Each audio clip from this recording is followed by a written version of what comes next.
Okay. Welcome, everybody. Thank you so much for hanging with us a couple of minutes there while we got everything figured out. I think we are good to go now, and the rest of this time should run pretty smoothly, fingers crossed. So welcome to Blended Learning in the Secondary Classroom. This webinar is hosted by WHRO. And for those of you who aren't familiar with us, we are located in Norfolk and we are owned by 21 owner school divisions. So we regularly meet with leaders from those divisions and talk about what the schools are in need of. And that's how we're able to present this free webinar to you tonight. We had a request for blended learning webinars, and here we are. So this webinar, of course, is free, as are all of our webinars for our owner school divisions. So even after tonight, you can check in on whro.org/webinar, and you can see all the webinar recordings we've done in the past and all of the ones that we have coming up in the future. I expect to have one more coming up in the next couple of weeks. So keep an eye out for that, although it's not scheduled yet. That should be up there pretty soon. Okay. So my name is Janie Everett. I am the Educational Technology Manager at WHRO. So that just means that I provide professional development for teachers in our owner divisions. So after tonight, if you think of any other professional development needs that you or your school or your district have, feel free to get a hold of me. I listed my email address there, janie.everett@whro.org, and I'll be willing to help you and your coworkers out anytime that you need some professional development. Feel free to contact me. All right, we are also going to have two more presenters tonight after I finish my little spiel in the beginning here. We're going to have James Arnett, who is a middle school teacher in Virginia Beach City Public Schools, as well as Debbie Robertson, who is a high school teacher at Virginia Beach City Public Schools. And they're going to introduce themselves and tell you a little bit more about themselves in just a couple of minutes here. So after tonight's presentation, because I always have some questions about certificates and whatnot, I'll be sending an email out to all of the attendees in the next few days that will include a certificate of attendance for tonight for 1 hour for this blended learning webinar. It's also going to include a link to a very brief survey. We would appreciate if you would fill out that quick survey to let us know how we did tonight. And I'm also going to send you links to our presenters' slides for tonight so that you can go ahead and take a look at those after tonight's webinar. And then, like I mentioned earlier, this webinar recording will be available at whro.org/webinar. That should be up within a few days. All right. So really quickly, before we move on to James, I kind of wanted to talk about the difference between all of these terms. This is something that the presenters and myself were talking about this week, is all these different terms for the types of learning that we have going on in our schools right now. So I just wanted to go through these vocab words really quickly, kind of talk about the difference between them and what you're going to learn tonight. So first we have blended. Blended learning is face-to-face with some online components. Those online pieces are not intended to replace the face-to-face instruction, but rather just enhance it. Then we have the flipped classroom. And in the flipped classroom, students are learning the bulk of the material from the online resources. And then any additional work that they do is face-to-face with the instructor to kind of fine-tune those skills that they learned from the online resources. We also have the hybrid model. This is face-to-face instruction with online components, very similar to blended learning. However, unlike blended learning, the online pieces are intended to replace some of that face-to-face instruction. We have virtual, which may be the most simple of all of these. It's complete online instruction. It could be synchronous or asynchronous. And then our last one is concurrent. That means the instructor teaches both face-to-face as well as virtual students together at the same time. So going into tonight's webinar, I want you to know that I know we have a lot of teachers with us tonight, a lot of educators who are all over the place on this chart that you see on the screen, and that's okay. Some of us are doing more than one of these. Maybe one day a week we're virtual and 4 days a week we're blended, or whatever it may be.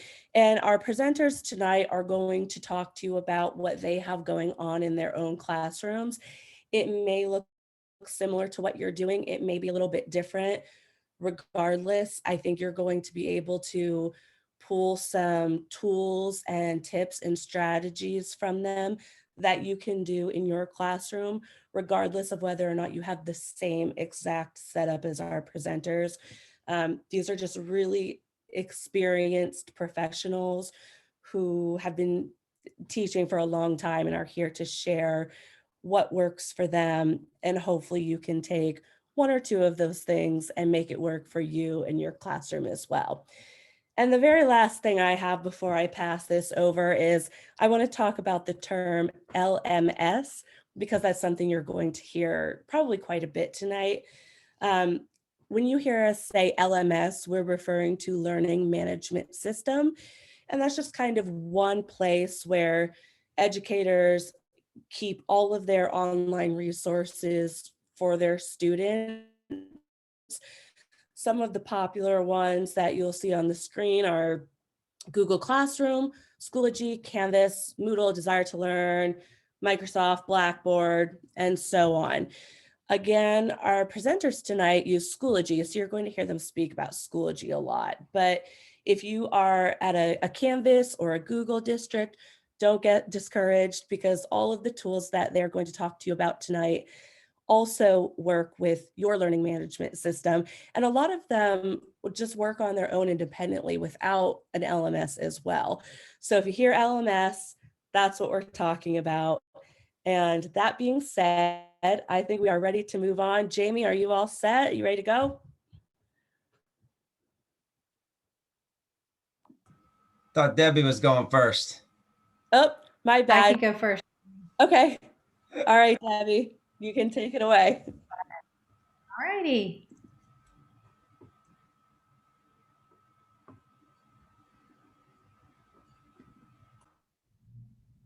All right, so welcome and thank you all, everyone, for coming out tonight or being at your home tonight and watching. I know that everybody seems, I'm sure, is working a lot more hours than they're used to, and they're probably used to working a lot as it is. So yeah, I can't even begin to thank you enough for coming out, and I hope that you gained something tonight from being here. I hope I have something to give you. Just a little bit of bio on myself. As Janie said, I am a math teacher for Virginia Beach City Public Schools at First Colonial High School. I currently teach Algebra 2 Trig, and we are on a 4x4 system.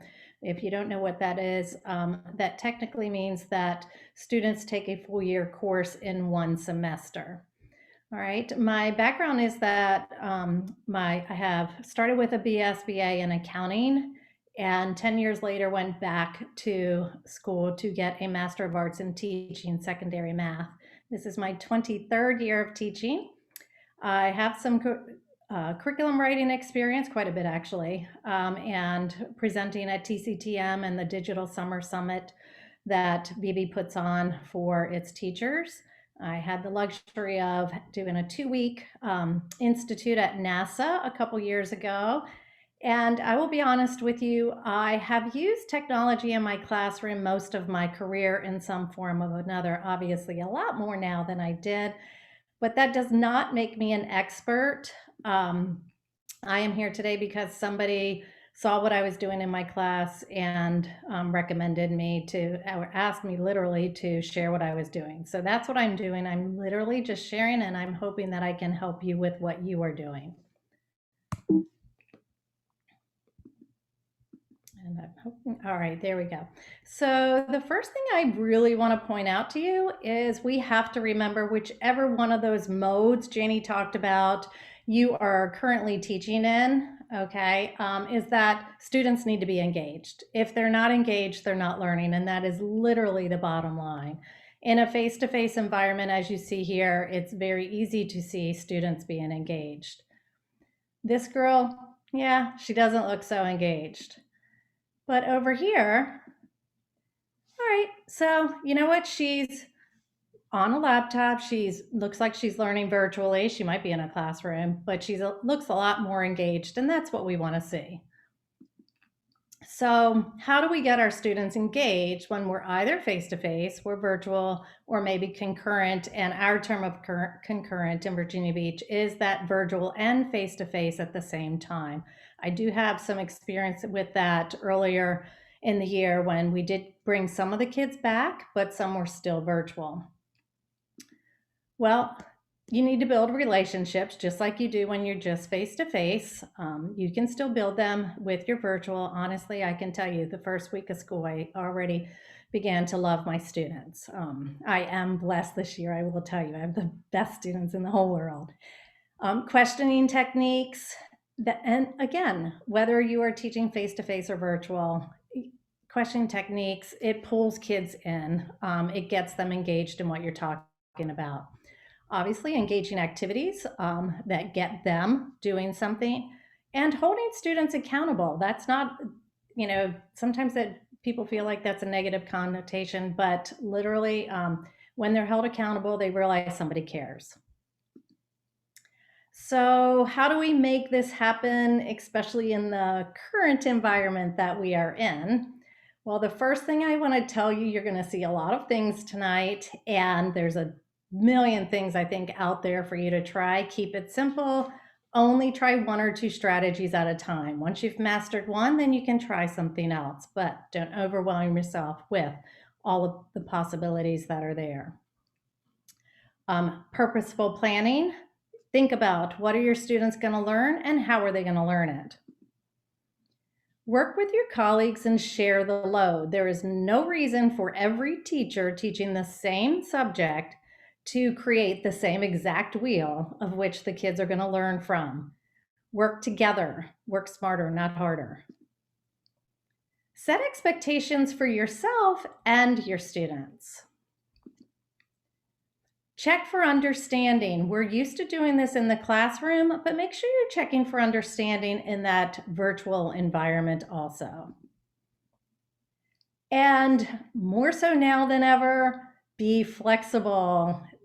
Be willing to adapt to your students' needs, all right? You may have thought about, you have one strategy and it doesn't seem to be working, all right? It's okay to change it up if that's what's best for your students.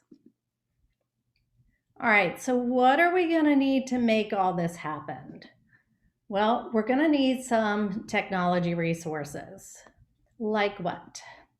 Personally, I like to have two laptops going at the same time. One is holding my Zoom session and the other one is more for a monitoring purpose. If you are in the classroom, whether you're solely face-to-face or you are concurrent, having face-to-face and virtual at the same time, you will have an interactive board, hopefully, where students you can write on that board. And in this environment, both virtually and concurrently, especially the concurrently, it was a big deal, but even with the virtual, I like to have a touch screen device. I'm currently using an older iPad because that's what I have, but any touch screen that works with your computer system will work. And that lets you actually deliver your lessons, annotating them as you're going. And it also gives you the ability to move around and you're not stuck to a cord somewhere. All right, when I was in the concurrent environment, teaching both virtual and face-to-face at the same time, the Bluetooth headset was a game changer. It changed everything. This allowed me to hear my students and speak to my students that were virtually, and of course, the students that were face-to-face, I could see and hear them. So what I did was you click on audio, and I really wanted to go in depth on this to share with you. And once you click on audio, you're in the Zoom session. You click on audio, and the microphone you're going to put on the headset, and this is for the concurrent environment, by the way. And on the speaker system, you're going to connect to the speakers that actually are attached to your interactive whiteboard, whatever that board may be. It might be a smart board. We have new boards that are called ViewSonic. This allows me to talk to my virtual students and them hear me regardless of the location that I am in the classroom. And then the voices, the sound comes out of the interactive board so that my students that are face to face can hear my virtual students. I can't even begin to tell you what a game changer that was. It was amazing. All right, so I highly recommend that. And you'll see on my last page, I gave you a list of resources and I looked one up, and the one that I initially use is only like $30 some. If your school division will not buy it for you. All right, additional resources, class communication resources. In Virginia Beach, we use ClassLink. That is a single sign-on. That way students don't, and this is for all the programs that are sponsored by Virginia Beach that our students use. This way students don't have to remember 1,000 passwords. We have Securely, which is a classroom management tool for Chromebooks. It allows us to literally see into our students' Chromebooks and see what applications they are currently using. We can see their screen and we can communicate to their screen. Schoology is our learning management system. I house all of my materials there for my students, and as you'll see later, in a very organized fashion. I do also do most of my assessments, my big assessments, through Schoology. Zoom, of course, is used for our class meetings, but I also use it for creating videos. And Remind. If you are not already using Remind, I cannot recommend this highly. I have been using this for a number of years, and it is a life changer for my students and myself. It allows me to message them without sharing phone numbers, and I can send them reminders. Hey, you haven't turned this assignment in. I can send an announcement to the class. Don't forget the quiz tomorrow. Or students actually send me pictures of problems they're working on, and I can help them and provide one-on-one tutoring to multiple students at the same time. It is amazing. All right, some instructional resources that I use. I do use YouTube. I will search for pre-made YouTube videos that I like to offer them up to my students for additional resources. And I also save my video recordings to YouTube. PlayPosit is wonderful. It is a way to turn a video that I might make. There's also tons of pre-made ones that you can search out into an interactive video where you actually ask students questions throughout the video to check for their understanding. And you can pull up the reports and see if you need to cover anything again the next day. That's great for a flipped classroom, by the way. Fabulous for a flipped classroom. iTutoring is an application company that actually provides video lessons. It is for purchase. You can purchase like a subscription for the year by teacher, or your school can get it for your entire school. I have found them very helpful, to be honest with you. And then everything Google, it was Google Suite, but now it's Google Workspace, which houses docs, drives, forms, slides, etc. I create my lessons for presentation, that is, on Google Slides, because we are going away from the smart board since we changed our interactive boards. And I send that to OneNote, where I present to my class in the Zoom session. OneNote allows me to annotate as I present to the students. We'll see more of that in a few minutes.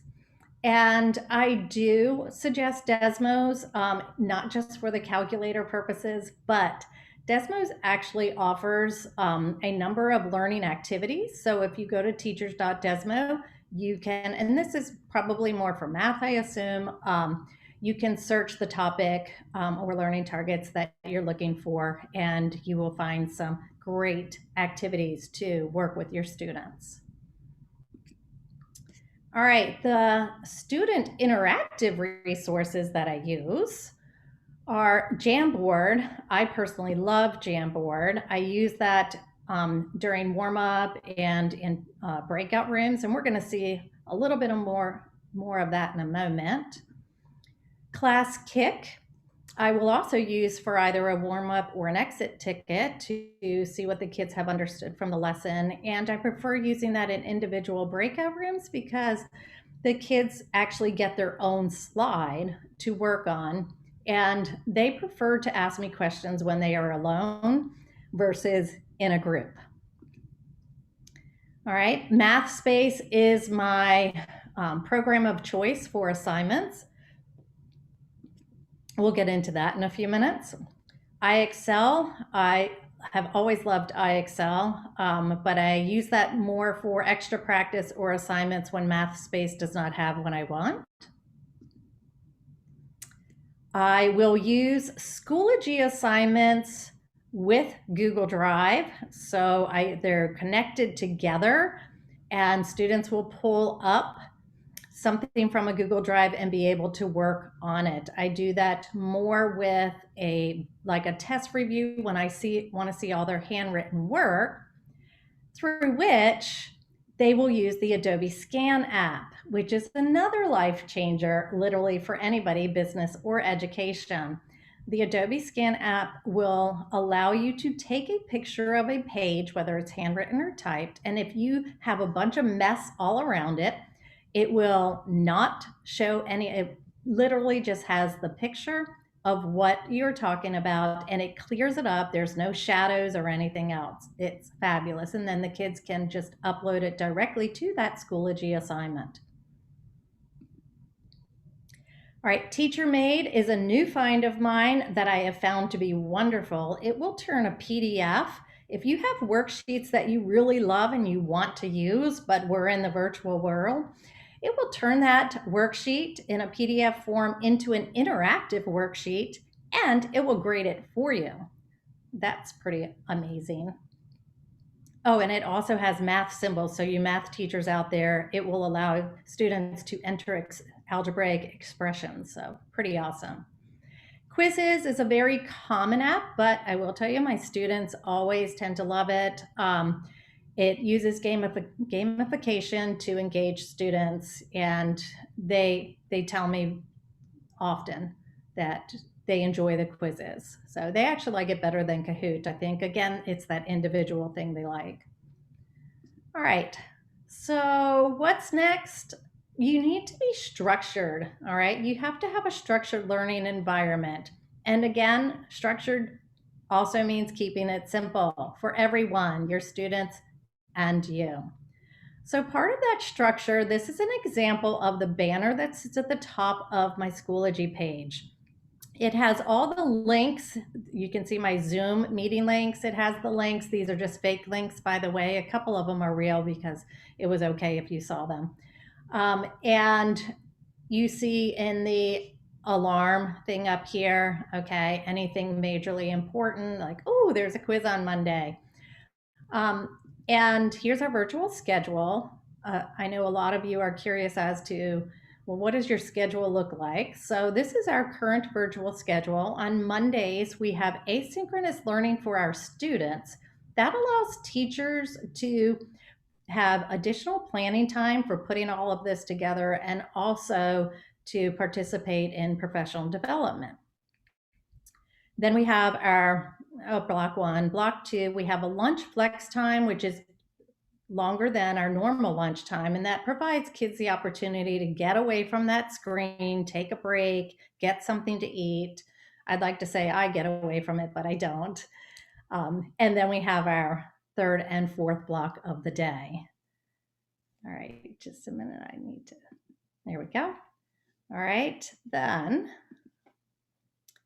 All right, so after you come when you get beyond the banner, I will tell you that structuring your learning platform, okay, whether it's Schoology, Canvas, or whatever it is you use. All right, so I have the banner at the top, and then if you notice, I have colored folders.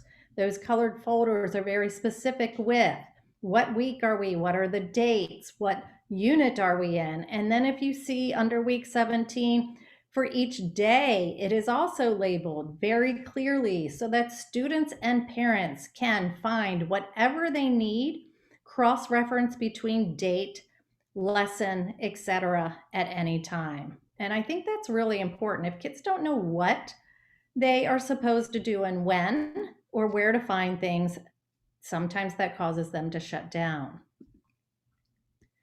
All right, once a kid opens the weekly folder for me, they will have a weekly calendar, and that tells them what we are doing that week, what our learning targets are, what we're studying, what their assignments are. If you notice, I always have a little extra credit over to the side opportunity. And of course, if there's any big items coming up in the future, I obviously cannot wait until next week's folder to tell them they have a quiz on Monday. So I'd put announcements like that on that weekly calendar also. All right, so what does my typical synchronous or concurrent lesson look like? Well, if we are, let's just say we're concurrent, face-to-face and virtual. The concurrent, obviously, again, they have the interactive board that they see. And if you notice on the laptop, those would be for the virtual students, and they are seeing the exact same thing as far as learning, okay, the instruction. Whether you are face-to-face or virtual, of course, you want to greet your students, maybe see if somebody has something good to say, just to liven up the environment, you know, as an icebreaker. It just makes everybody feel good. All right, and then again, as I said earlier, I might start with a warm-up on Jamboard. So at this time, I'm going to give an opportunity for you all to participate in a Jamboard for just a moment. So I'm going to copy that link and send it to you via a chat.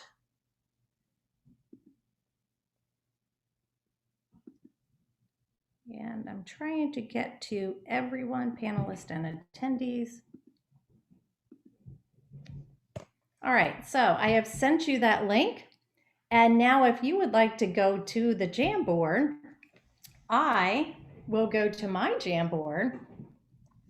And you're welcome. There's 3 pages, by the way. Choose one, and you will see what I will do with my class when they are on Jamboard. I see a couple people trying to answer. If you put your name on there, oh, I see someone said they are currently teaching virtually. I don't have any takers yet on the unit circle. And I go back and forth. I see MID. And you know what, let me click on that so that you guys can see what I'm seeing. So just an FYI, Debbie, it is working. However, when I try to click on it and a couple of other people, it says that there's an error. We can't access it because there are too many people. Oh, so thank you. I think Google puts a limit on it, which is higher than most classrooms are going to be. Yeah, so it'll be fine. that's a good point. Yeah, I don't think we probably have to worry about that. But as you can see, all right, I'm getting lots of responses. Let me show you what I would be doing as a teacher. I would be coming through and I'd be going, oh, this is, oh, math or algebra. Yay, I'm very happy about that. Happy about that algebra. I love math, obviously. Oh, I've got some people actually answering some questions on the unit circle. So check this out. There we go. Yes, this is 90 degrees and pi over 2. And the coordinate is 0, 1. All right, so you can see that as I come through my classes, I am actually coming through and making comments. How about this one? So hard. All right, so this is what I do with my students. This is the beauty of having the iPad where you actually have a touch screen, and it doesn't have to be an iPad. All right, I'm going to come back to our session at this time. That was just to see, for you to see how wonderful Jamboard is, and also having that touch screen device. So let me move this over so that I can be back to presenting.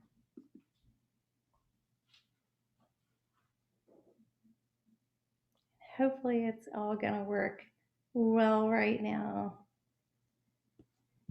There we go. Oh, I might have to click forward. I don't know why it went back to the beginning, but you know what? All I'm gonna tell you is that things are gonna happen when you're in your class. Remember I told you be flexible? Yep, you gotta be flexible.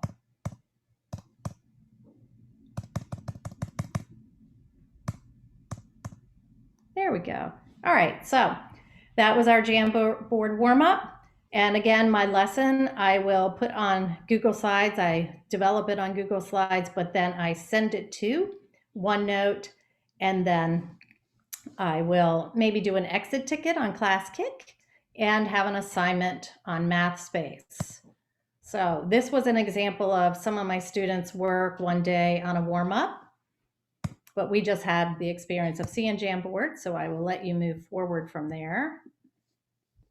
All right, and the Google Slides. So this is how you do Google Slides and sending it to OneNote. Click on the little 3 dots at the top right, click Share and Export, then send a PDF copy to OneNote, and then you will open it up in OneNote. You do want to click Print Out, and that allows that annotation. I save that lesson annotated at the end of class as a PDF file, and I post it to my Schoology files for my students so that if anybody misses something or somebody was absent, it's easily accessible for them. All right, don't forget that we always need to check for understanding. Did they get it? Did they understand the lesson? So here's the ClassKick, which allows you to provide some questions to check that understanding. You can see them as they are working real time. You can send them messages through that. You can put them in individual or group breakout rooms and see the little stickers here. So my star says it's correct. I've got a little chicken that says, check your work. Oh, something's wrong. And there's another little guy that's telling them they need to justify their answer. All right, just an answer alone isn't good enough when we're doing this. So just like you're in the classroom. All right, and then MathSpace again, I told you that's my program of choice for assignments. And I like that because the students get different numbers for each questions. I create custom tasks, and I like that it's in depth. You don't just give a final answer, it walks them through a series of steps within a problem. The different numbers means that students can collaborate without just sharing answers. And the data is fabulous to see where students need additional help and clarification. When the students are doing their assignments or practice work, I like to use Securely. This lets me again see the student screen. What are they working on? Are they on task or off? Oh, if they're off task, or maybe they're lingering on a problem for some period of time, I can send them a chat directly to their screen to see if they need help, and they can answer me, and it's just between them and me. Students cannot chat back and forth through their screens like this. And that is it. That's what I've got for you today. And I cannot stress enough about keeping it simple, and you just need to find ways to keep students engaged, because we all know that is the only way they are ever going to learn, is if they are engaged. If you have any further questions, you are more than welcome to email me at dbrobert@vbschools.com. And I think this presentation is going to be available to you. Yes, afterwards. So as you see below, there is a link. So when you get this presentation, if you click on that link, you will also have a list of all those resources. And I gave you the links to the internet sources to get those. All right, and that is the end of my presentation for tonight. Thank you again. I know you've had a long day, so thanks so much for joining us, and I hope you learned something. My turn.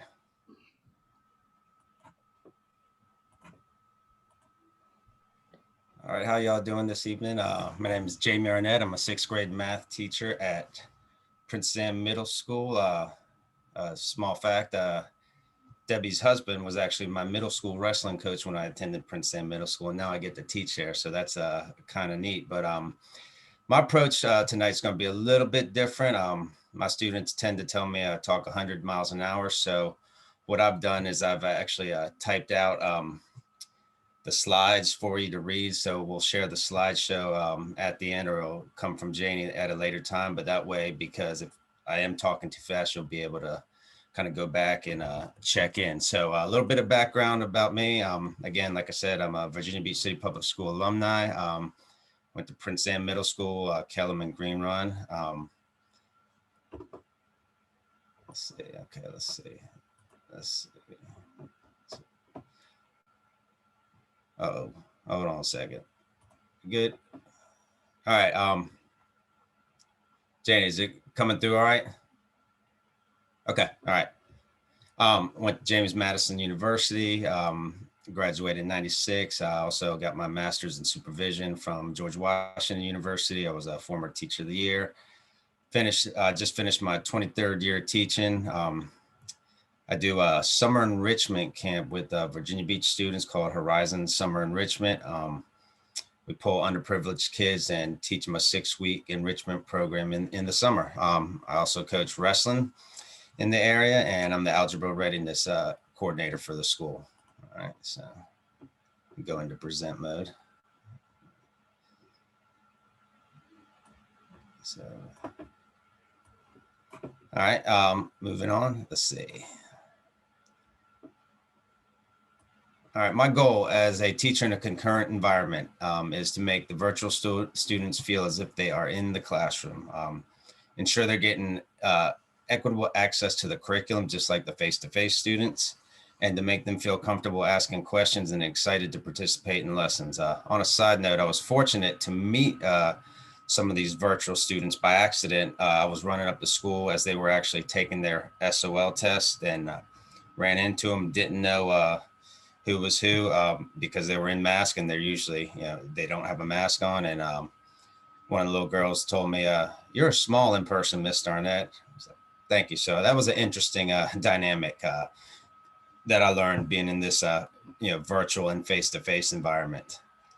All right, my goal for tonight is for you to understand that I'm not doing anything more than what you're already doing. Just like you, I try to do what's best for my students, but I have to remember to do what works best for me so I can give my students my best. I can't replicate what some other teachers do.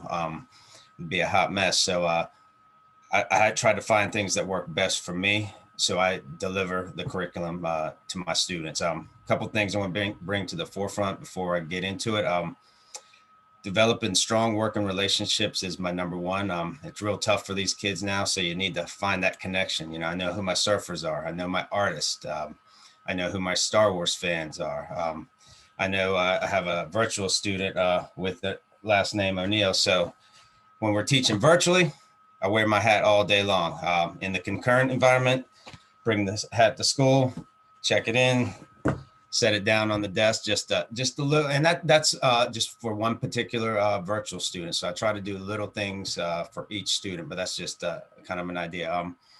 Also, this is our opportunity as educators to be innovative as things are quickly changing. We use the word pivot a lot. We go from one thing to the next. We started virtually.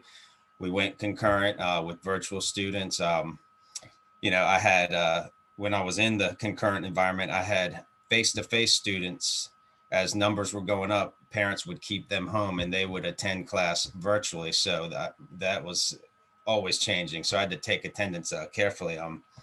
I use more technology these days, especially for feedback to and from the students, and I actually carry less stuff home. I'm not carrying, a couple bags of a laptop home anymore because I can do things from my phone. I'm not bringing tons of papers home because everything is, electronic. One one of the other things I need to mention is students need input. It makes me a better teacher for them, both virtual especially for the virtual kids. And this technology allows quick input from them. I can get a poll, a Google form, et cetera. But the bottom line is I hope you take one small thing from this, because we know, I'm just looking at the feed in the chat, and it looks like, a lot of you guys know all about all kinds of different technologies. So I just, one small thing, I hope I can provide tonight. And like Debbie was saying, keep it simple. All right, the hardware I use, okay. I have a Bluetooth headset. This is in the concurrent environment, this is very necessary. I don't do it virtually, but in the concurrent environment, it allows me to hear, both the virtual kids and the students. I'll talk about why in a second. Laptop, we're finally getting new ones in Virginia Beach that move faster, so that's exciting. I always have a second monitor up. You can see in my picture right here, that's my second monitor where I'm monitoring things. It's extremely convenient. It allows me to do multiple things at one time.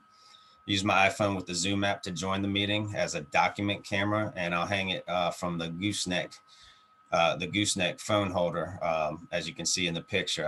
I definitely recommend bringing your phone charger to school as well, or just leaving an extra one at school when you're teaching in the concurrent environment, because Zoom does burn the battery. But I use the Zoom. I know this is not hardware, it's software, but I use Zoom in our classroom due to our COVID safety protocols. It's hard to hear the students in the back of the classroom, and when I'm on the headset on the Zoom call, virtual students can hear just as easily. They can also see my whiteboard that I'm writing from, and I'll show you an example of that from my phone that I use as a dot cam, and then I share the screen with them. Okay. Classes, class setup. I have 2 4x4 block classes. We're on semesters this year, so it's really easy to get to know the students, and to find that one thing like the O'Neill had. It's real easy because I only have 2 classes. First class is 26 face-to-face students and 2 virtual students. My second class is 20 face-to-face students and 8 virtual students. All face-to-face students are wearing masks. Students are 3 feet apart with plexiglass in between them. And I have plexiglass in front of my desk. So we're in class kind of, because of the safety protocols, encouraged not to kind of move around and mingle with them, but kind of keep everybody apart and not moving around. So that's why I use the Zoom the whole time. The students in the back, it's hard for them to see the board because I'm put in a big classroom. I can hear them because you got the AC running. You have layers of plexiglass in between. So having that Bluetooth headphone has been a game changer for me in the concurrent environment. My schedule is asynchronous Mondays. They do learning assignments. They check in Schoology. We have staff meetings, professional learning communities. Like Debbie was saying, we plan as a department and share some of the workload.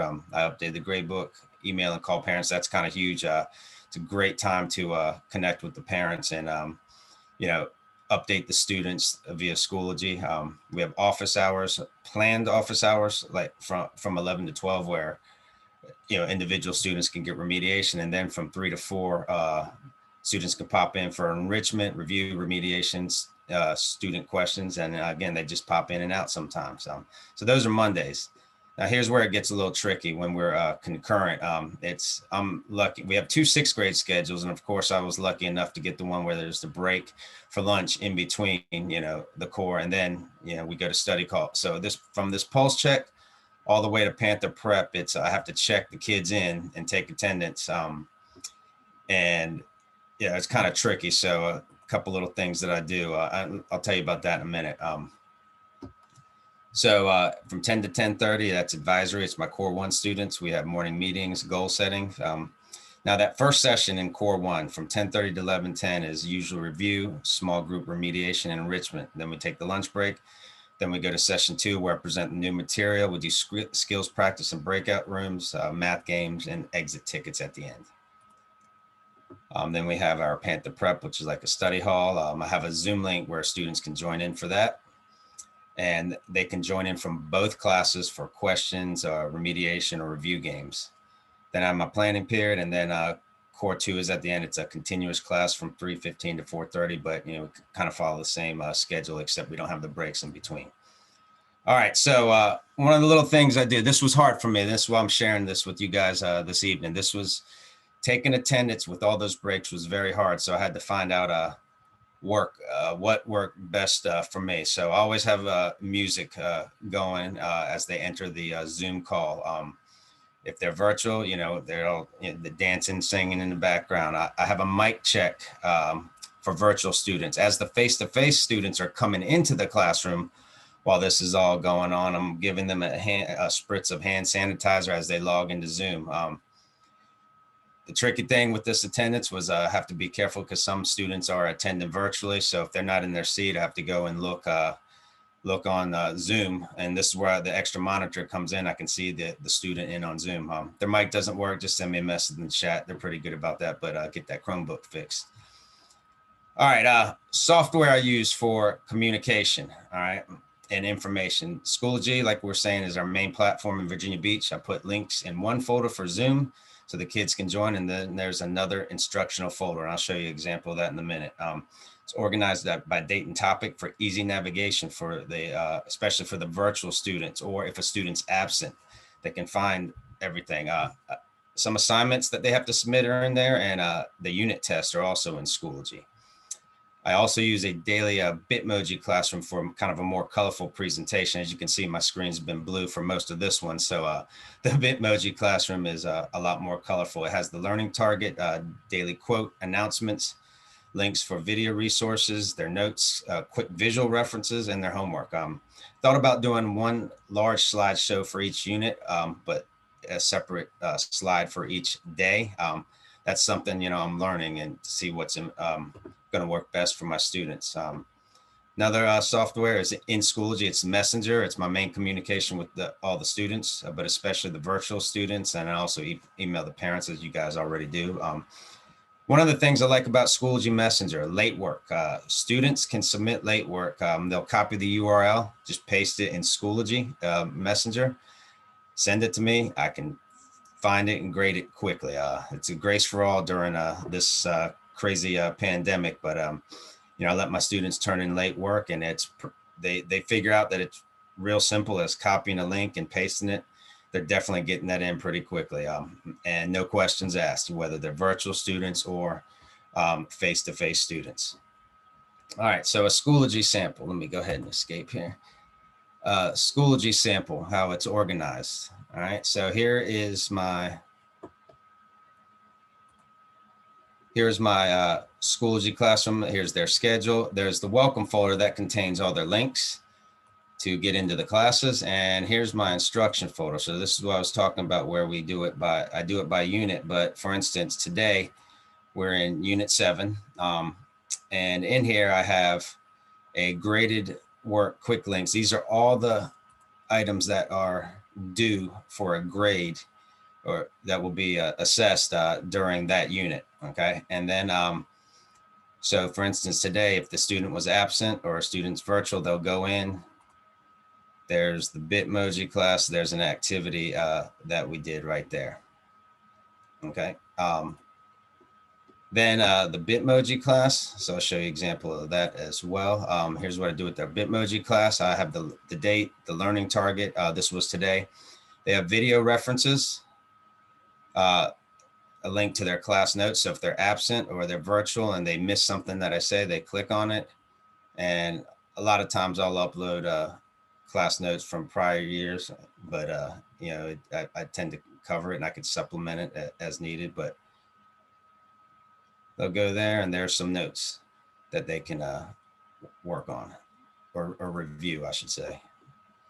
Also in the Bitmoji classroom, there's practice problems. There's their exit ticket. They can email me or Schoology message me. They usually use, here are some quick reference visuals. So if they want to, we're covering volume today of the rectangular prism. They click on it, they see it.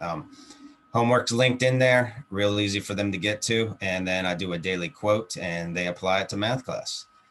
All right, moving on. Let's see. Okay. All right, so software I use Schoology for assessments and assignments. You can link things in there. I do the graded work folder so they can find everything that's due.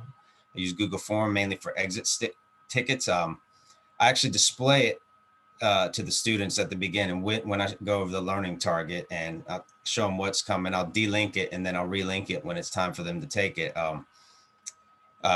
Again, it's in the Bitmoji class, the graded work folder. I'll send the link in the chat sometimes to them, allow them to use their notes on these, use it as a formative assessment. And the spreadsheet at the end is easy to read, I find. So it makes things a little more efficient for me.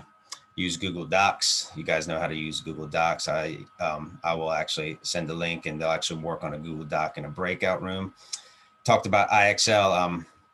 I link it as supplemental practice, aka homework. IXL provides a little bit of feedback for them, and I only make them, instead of spending an hour on it, because they're on the computer for hours, especially the virtual students, and in the classroom, they're in this environment, concurrent environment with our protocols, they're on the computer. So I don't ask them to do an hour of homework. I just say, hey, get 5 or 10 problems correct, depending on the topic with IXL. Software I use for live writing. If it's a quick note I want to bring up, Zoom has a whiteboard. I can just pop it on, it auto saves as a PDF, and I can link it. If I feel like I need a little more features, I'll use the Smart Notebook. I can also save that as a PDF and link it, but it has a few more features, so I'll tend to use that if it's not something quick that I can just write up. I can share the screen as I'm writing, and again, you guys know that. My Zoom app, okay? This is where students actively see me writing examples and notes on a whiteboard. I encourage them to do so as well, because I let them use it on exit tickets, quizzes, tests. In this environment, how are you going to stop a virtual student from, quote, cheating? I encourage them to use their notes, so hopefully they're taking those notes. Software I use for interactive math problems. Debbie talked about quizzes. You can collect that data as a class or individual, see where they're struggling. It's easy to find. For me, it's easy to find 6th grade topics. I don't have to reinvent the wheel. And then you can edit it easily, so you can kind of meet the needs of your student. If it's too hard, you can make a copy and then take the harder questions out, or you can add a question or two to make it a little more challenging. And I just link it to them in the chat, and they play and they like to compete, or on it, I'll use it as a asynchronous assignment as well. Blooket. All right, this was my one new thing this year. It's interactive and fun. There's one mode, and we'll do kind of a sample with it here in a little bit. There's one mode that I really like this. It allows students who are not as strong in math to actually win the game. We call it earned luck, and you'll see when you play it, the kids have a blast with it. The free version can't be as modified as quizzes. I will say that. I have noticed that, but you can sign up for it. Easy to link in the chat. And again, you can use this as an asynchronous assignment as well. It's my one new thing. I discovered it. My son's in the next room, doing class online when we're home virtually, and that's how I discovered it. There are plenty of things out there like Gimkit, Kahoot, etc. But again, what works best for you and your students? Okay. Debbie mentioned securely and all those things, so I won't spend much time on that. We used to use GoGuardian as well. Janie was asking about GoGuardian. We used to use that. Securely was an easy transition to monitor students, shut down tabs, push link or push, websites to them that you want them to work on. So it's a great way to monitor your students. For breakout rooms and group projects, I think this is very important in the concurrent environment. I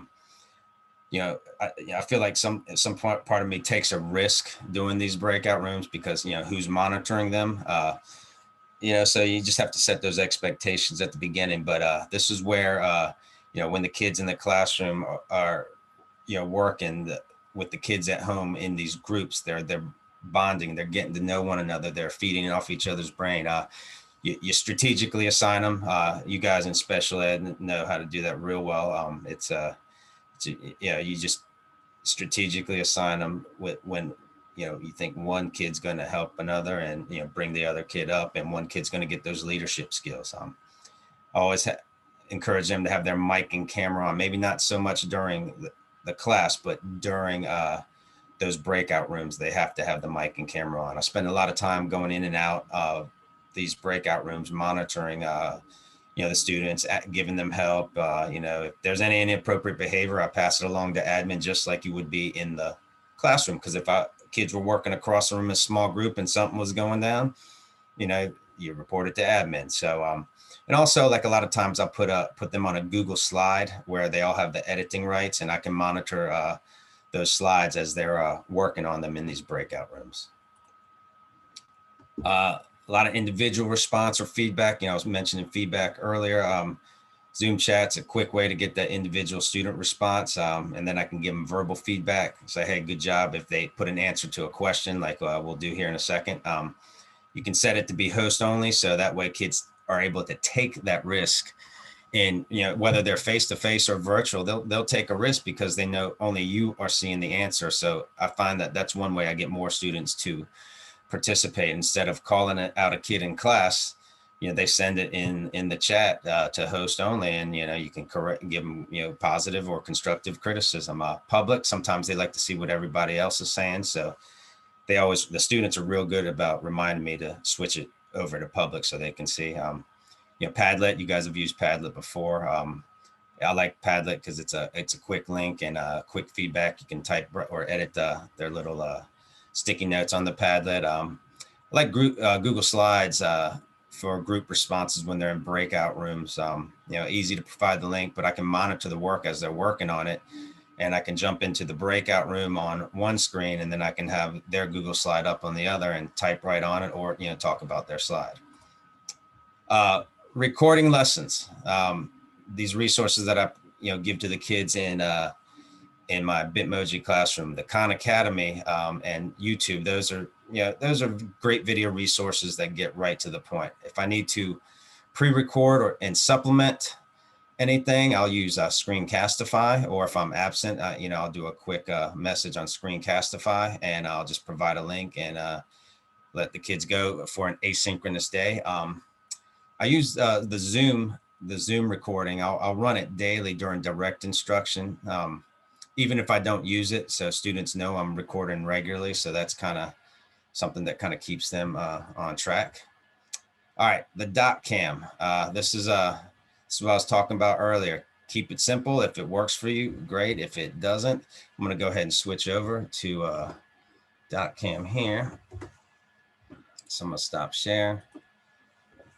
Start dot cam video.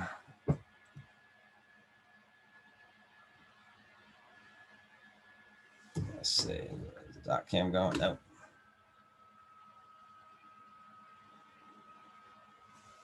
Going.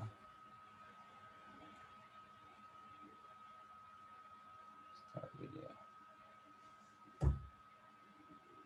There we go. All right. Wrong button, sorry. All right, so in the chat, just a quick math problem. X plus 3 equals 10. And just please respond for the value of X in the chat, if you can see this.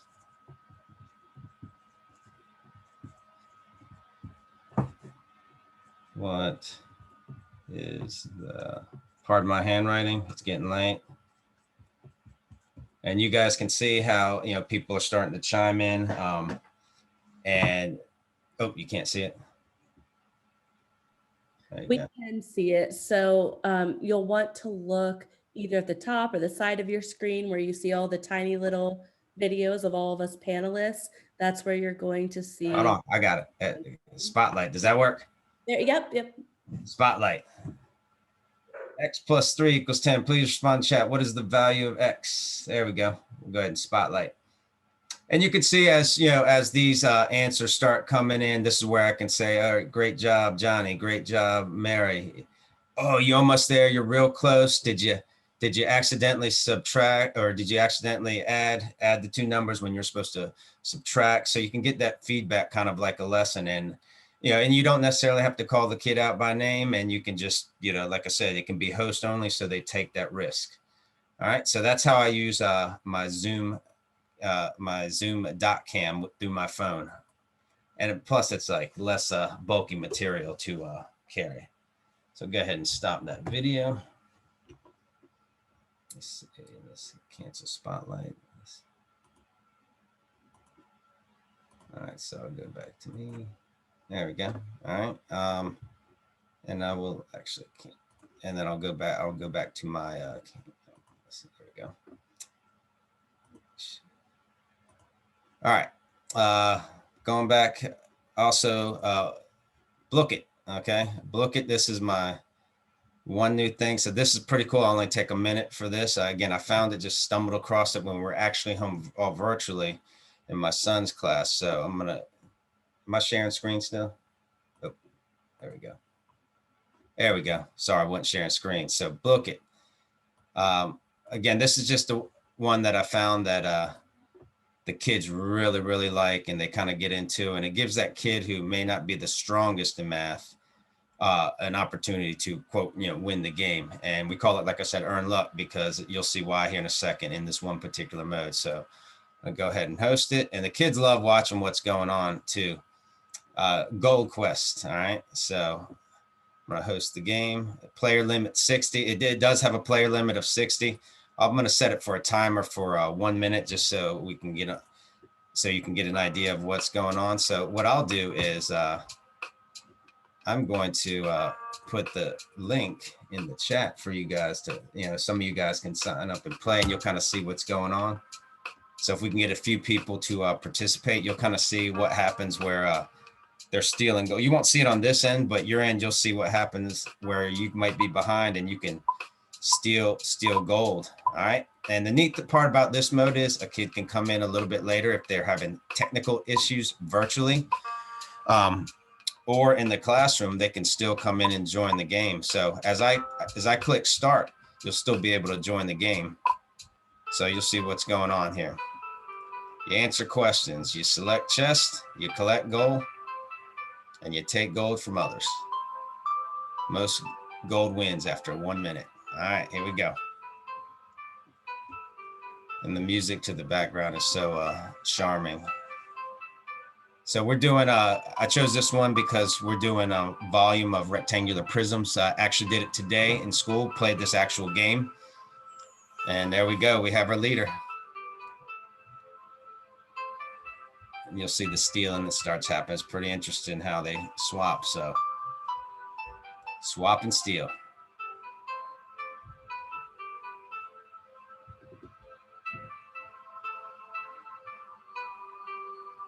Oh, there's a steal. More stealing going on.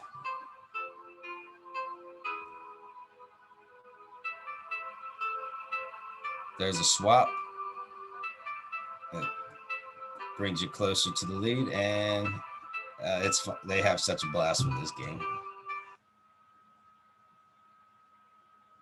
Congratulations, Maddie third, Yvette second, and Nicole for the win. Yay. But like I said, with that game, it's the kids are constantly giving me feedback. Hey, we want to present. I got to go in present mode. We want to play this mode. We want to play that way. We want to race today. They start to get a little competitive, which I find is kind of neat. But again, I found that particular mode helpful for those kids who struggle with math a little bit. It gives them that fighting chance to be a player in the game. And like I said, if I talk to the students about it, if they are getting gold stolen from or swapped, that just means they're surrounded by classmates who are doing well in math as well. So it makes for a stronger class. Starting to close out my top 10 list. So kind of like Letterman, I always have an entrance music for each session. We talked about we never record the music due to copyright laws, but one particular song I have them sing back. Even to this day, I've been teaching a long time. College age students still ask about it. Don't ask me which song, but can't reveal that on this forum. I have another song. They clap to certain parts. Virtual students will high five the camera. I'll tell you that one. We do the Go-Go's head over heels, and when they say head over heels, they clap. Students in class clap. It's kind of a neat way just to get the energy going to start the class. My Schoology folders and Bitmoji classrooms are organized by date and time for easy navigation, especially if they're absent. Roll with the tech issues. They're beyond your control. You saw at the beginning, I couldn't get my phone working right. to do this, and I do it every day. So virtual student drops due to tech issues. That's a great time to go old school review game in class with the face-to-face student. But if they can't get back online, we do have everything linked so they can access that material. Again, people are getting equal access to the curriculum. Late work. All right, we talked about late work for all students, whether they're virtual or face-to-face. They deserve a chance in this environment. I mean, we're making history here and it's stressful for everybody, but the students, I find, if you give them grace with it, they'll copy that URL for me, paste it in a Schoology message. I can grade it pretty quickly. I find that they and they're not waiting until that last minute. If they see a 0 in the grade book, they'll turn around and do it, because they know they have that opportunity with no questions asked. Number 5, breakout rooms. They're expected to participate. When I jump in those breakout rooms, I expect to see their cameras on and their mics on and them fully participating. Is it always like that? No, but you set the expectation high. Generally speaking, they do a good job of it. Use some notes. They're encouraged to take notes because I let them use them. It was made clear from the beginning they can't use them obviously on the SOL, but everything else, fair game. So if you take them, they're yours to use. Number 7, do one thing at a time. Keep it simple. Add new software and strategies as you go. Like I added that Blooket. I was already doing other things. I added the Blooket, and then I added okay, now I need to monitor them better with Securely and so forth. But just do one thing at a time. It's so much easier to try to do one thing at a time. Number 8, in this environment, especially for those virtual students only, have that positive parent communication, even if it's something that is not going well. I always ask the parent for help. Hey, can you help me get them online for class? But I always remind them in that same sentence, how awesome their kid is. So just have that positive parent. It's stressful for everybody. So if a kid isn't attending class, I approach it from that. Hey, I really need your help. Your kid's awesome, but I just can't get them online. Number 9, know that we're all working really hard despite what you hear on the media. We may not have everyone in school, but we are creating and learning new things to be able to deliver the curriculum so all students can learn. And right now we're making history, and I think a lot of these students are proud to be a part of it. And this should be my number 1, but I'm putting it at the end because I feel like it's important. Build those relationships, find something unique for each student. Everybody get a student with the last name O'Neill, and you can wear hats to school, right, in class, right? Okay. But just work on building those relationships because they need it. The parents need it now as we're getting back to school. Thanks for joining us, even with such a busy schedule. I told you I talk 100 miles an hour. And again, these are just strategies and technologies that I've learned to use over time. They make me comfortable teaching in a concurrent environment. Hope you're able to at least find one idea and to add to what you're already doing. I always start with one thing. I give myself a little bit of time to learn and implement it. And I get that feedback from the students. Very helpful when it's, virtual and face-to-face at the same time. So if you have any questions, there's my email address down there. Thank you. All right. Thank you everyone for sticking around with us a little bit here. I know we got a little bit of a late start. We wanted to make sure you got that full hour of instruction. So at this time, I'm going to stop the recording. And if you need to head out, that is fine. Feel free to go. But we are going to stick around for a couple of minutes to answer a couple of the questions that came in during the webinar. And if you have any questions in your mind right now, you can type them in the Q&A and we'll try to get to as many of those as we can right now. So let me go ahead and click stop.